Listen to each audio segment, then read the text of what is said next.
बहु प्रतीक्षार अंत घटिला। चाषींको पाई आसिला खुशी खबर। चाषींको अकाउंट को आसिला पीएम किसान सहायता राशि। पीएम किसान सम्मान निधिर 17तम किस्ती प्रदान करा जायछि। वाराणसी रे डीबीटी रे टंका पठाइले प्रधानमंत्री नरेंद्र मोदी। कृषकों खाता को गला 20,000 कोटी टंका।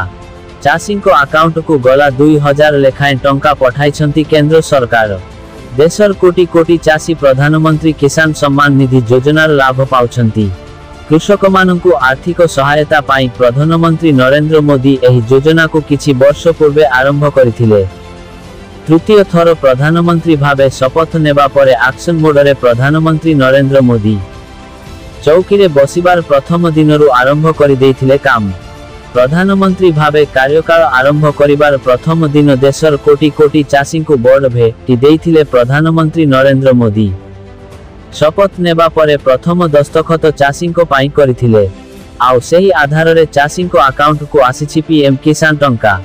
9 कोटी रु ऊर्ध्व चाषी टंका पाइबाकु थिबारु एकाथरे समस्तंको अकाउंट को पठाइबा संभवपर हेउनी।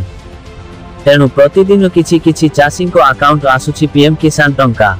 प्रधानमंत्री नरेंद्र मोदी को प्रथम दस्तखत चाषी को पाई होइथिबा बेले देशर कोटी कोटी चाषी को अकाउंट को आसीछि 2,000 टंका।